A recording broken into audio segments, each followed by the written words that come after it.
Generally શું થતું હોય, રીંગણા ખાવા લગભગ વ્યક્તિને પસંદ નથી હોતા, પણ આજે આપણે એ રીતે રીંગણાનું શાક તૈયાર કરશું જે ફટાફટ બનશે, ઓછા તેલમાં બનશે, પાણીના ઉપયોગ વગર બનશે, તો એટલું તો સ્વાદિષ્ટ બનશે કે બેની જગ્યાએ 4 રોટલી ખવાઈ જશે.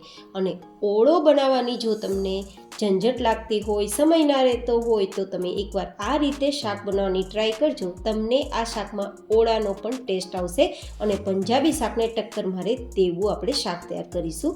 તો ચલો રેસીપી શરૂ કરીએ. તો જેમના માટે મેં 3 નંગ જેટલા રીંગણા લીધા છે ને આ જે વેરાયટી તૈયાર થશે એપ્રોક્સિમેટલી 4 થી 5 વ્યક્તિને થઈ શકે તેટલી બનશે. તો તમે તે રીતે રીંગણાનો ઉપયોગ કરી શકો છો. લગભગ 400 થી 500 ગ્રામ જેટલા રીંગણા હશે.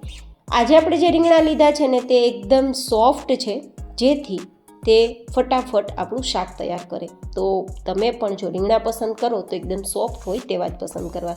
અને હવે તેને થોડા મોટા ટુકડામાં તૈયાર કરશું, પણ થોડા પાતળા આપણે કટ કરીશું. પાતળા એટલા માટે કટ કરીશું કે તે ફટાફટ શાક તૈયાર કરે.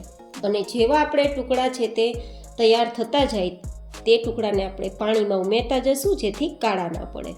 ગાઈઝ, ઘણીવાર એવું થતું હોય છે કે રીંગણા છે તેનું શાક આજની જનરેશનને તો ખાસ પસંદ છે જ નહીં. ઓળો તો હજુ પણ ખાઈ લે, પણ રીંગણા નથી ખાતા. જનરલી શું થાય કે ઓળો બનાવવાનો સમય ઘણીવાર આપણી પાસે હોતો નથી, અથવા તો ઝંઝટવાળું કામ લાગે છે. ત્યારે આ રીતે વેરાયટી બનાવો, ઓળાનો પણ ટેસ્ટ આપશે, પંજાબી શાકને ટક્કર મારે તેવી વેરાયટી તૈયાર થશે અને મિનિટોમાં ઓછા તેલમાં બિના ઝંઝટ તૈયાર થશે, જેથી તમને પસંદ પણ આવશે. અને ઘણીવાર ટિફિનમાં શું બનાવવું, સવારમાં કઈ રીતે શાક તૈયાર કરવું કે ફટાફટ ટિફિનમાં આપી શકાય બિના ઝંઝટ, તો આ શાક પણ ફટાફટ બનશે અને ખૂબ જ સ્વાદિષ્ટ બનશે.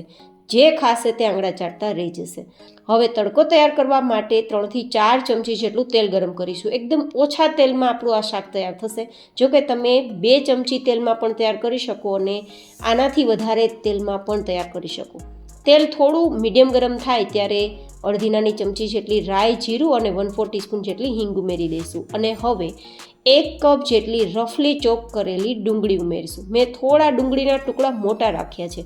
સૂકા મોટા રાખ્યા છે તે હું તમને આગળ બતાવીશ.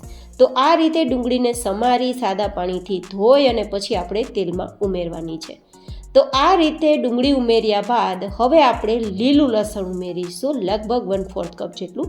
જો કે તમે લસણની પેસ્ટ કે લસણની કળી ઉમેરી શકો છો, અથવા લીલું લસણ પણ ઉમેરી શકો છો.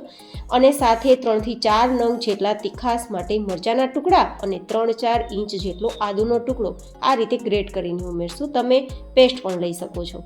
ગાઈઝ, અહીંયા તમે લસણ ડુંગળી ના ખાતા હોય તો તમારે સીધું મરચાંના ટુકડા અને આદુ ઉમેરી અને તમારી પ્રોસેસ શરૂ કરવાની રહેશે. ડુંગળી લસણ સ્કીપ કરી દેવાના. હવે આપણે અહીંયા 2 થી 3 નંગ જેટલા ટમેટાના ટુકડા, મેં જો અહીંયા ટમેટાના ટુકડા પણ થોડા મોટા રાખ્યા છે. શું કામ મોટા રાખ્યા છે તેનું કારણ પણ હું તમને આગળ બતાવીશ. તો એકવાર તો આ રીતે આપણે ચલાવી દઈશું. અને હવે આપણી ગેસની ફ્લેમ એકદમ ધીમી રાખવાની છે. આ શાક તૈયાર કરવા માટે તમારે સમય બહુ જ ઓછો જોશે, પણ ગેસની ફ્લેમ એકદમ ધીમી રાખીને જ આ વેરાયટી તૈયાર કરવાની છે, આ શાક તૈયાર કરવાનું છે, જેથી આપણે આ પ્રોપર શાક તૈયાર કરી શકીએ. કારણ કે આ શાકમાં આપણે એક પણ ટીપું પાણીનો ઉપયોગ નથી કરવાના. તો હવે આપણે આ રીતે બધું ચલાવી દીધા બાદ તો હવે આપણે આપણા આ શાકની ઉપર સીધું જારીવાળું સ્ટેન્ડ રાખીશું. આ રીતે લગભગ ઘરમાં આ રીતે જારી સ્ટેન્ડ તો હોય જ છે. તો આ રીતે જારી સ્ટેન્ડ રાખ્યા બાદ ઉપર આપણે જે રીંગણાના ટુકડા તૈયાર કર્યા છે ને તેને પાથરી દેશું.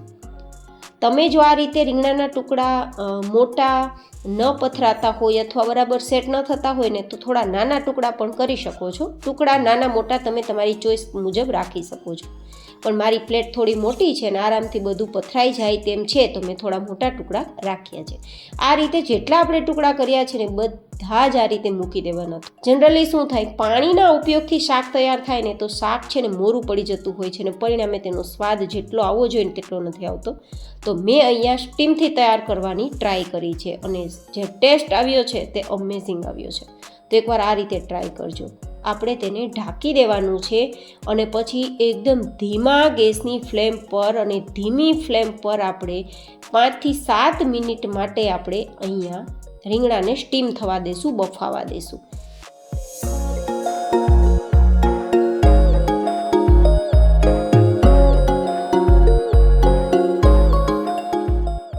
5 5-7 મિનિટમાં આપણા રીંગણાના ટુકડા સોફ્ટ થઈ જ જશે, કારણ કે આપણે રીંગણાના ટુકડા મોટા ભલે રાખ્યા હોય પણ થોડા પાતળા તૈયાર કર્યા હતા, જેથી ફટાફટ બફાઈ જાય. અને રીંગણા પણ એટલા નરમ હતા કે બિલકુલ સમય લાગે તેમ હતો નહીં.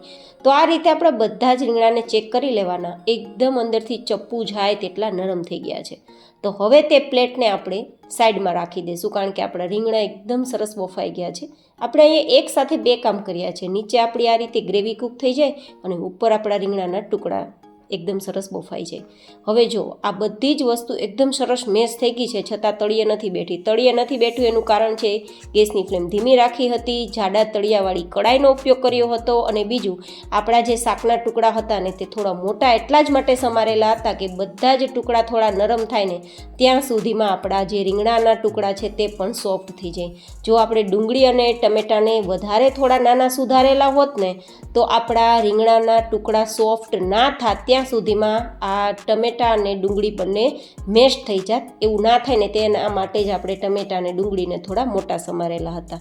હવે આપણે અહીંયા જે સ્ટીમ કરેલા રીંગણાના ટુકડા છે ને તેને થોડા થોડા આ રીતે ઉમેરતા જશું અને મેશરથી આ રીતે થોડું હલકું પ્રેસ કરીશું. બહુ વધારે પ્રેસ કરવાની જરૂર નથી, હલકું હલકું કરીશું ને તો એકદમ સરસ તેમાંથી સ્ટીમ બહાર નીકળશે અને ગ્રેવી જેવું તૈયાર થશે. આપણે પાણીના ઉપયોગ વગર આ વેરાયટી તૈયાર કરી છે, માત્ર સ્ટીમથી તૈયાર કરી છે, અને પરિણામે સ્ટીમથી થયેલ વેરાયટી વધારે સ્વાદિષ્ટ લાગે છે. તો આ રીંગણાનું શાક લાજવાબ તૈયાર થશે. હવે મિક્સ કર્યા બાદ મસાલા તૈયાર કરીશું, જેમના માટે આપણે 1 થી 1.5 નાની ચમચી જેટલું નમક, 1/4 ટીસ્પૂન જેટલો હળદર પાવડર, 2 થી 3 નાની ચમચી જેટલી કાશ્મીરી લાલ મરચું પાવડર, 1 ચમચી ધાણાજીરું પાવડર, અને અહીંયા સરગવાનો 1 ચમચી જેટલો પાવડર ઉપયોગમાં લઉં છું, જેની રેસીપી ડિમ્પલ્સ ડિશીસમાં શેર કરી છે. તમારે જોવી હોય તો ઉપર આઈ બટનમાં લિંક આપી દઈશ. આ રીતે સરગવાનો પાવડર ઉપયોગમાં લેશો ને તો શાક વધારે સ્વાદિષ્ટ તો બનશે પણ વધારે હેલ્ધી પણ બનશે, જેથી જે લોકો સરગવો નથી ખાતા ને તેને પણ તમે આ રીતે ખવડાવી તેના ફાયદા અપાવી શકો. હવે એકવાર આ રીતે મિક્સ કરી દેશું અને ઢક્કણ ઢાંકી ધીમા ગેસની ફ્લેમ પર 2 મિનિટ થવા દેશું, તો બધું જ શાકમાં ઉમેરેલું તેલ ઉપર દેખાવા લાગશે.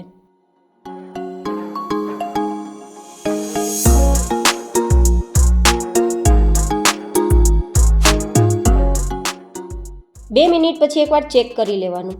શાક આપણું તૈયાર થઈ ગયું હશે ને તો આ રીતે તેલ ઉપર દેખાવા લાગશે. ઉપર તેલ દેખાવા લાગે ને તે ઇન્ડિકેશન આપે છે કે શાક પ્રોપર તૈયાર થઈ ગયું છે. જો આ રીતે ટેક્સચર જુઓ ને તો એટલું જ સરસ આવ્યું છે કે એવું જ લાગે છે કે રીંગણાનો ઓળો તૈયાર કર્યો હોય, અને જોતાં જ મોઢામાં પાણી આવી જાય તેવું. પંજાબી શાકને ટક્કર મારે તેવો સ્વાદ તો છે જ. તો તૈયાર છે એકદમ નવી રીતે ખૂબ જ સ્વાદિષ્ટ રીંગણાનું શાક, જેને તમે રોટલી, રોટલા, ભાખરી, પૂરી, પરોઠા કોઈ પણ સાથે ખાશો ખૂબ મજા આવશે. માત્ર ખીચડી સાથે ખાશો તો પણ ખૂબ મજા આવશે.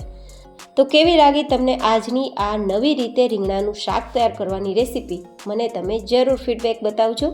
ફરી મળીશું એક નવી જ એન્ડ હેલ્ધી રેસીપી સાથે. ત્યાં સુધી stay healthy and stay happy.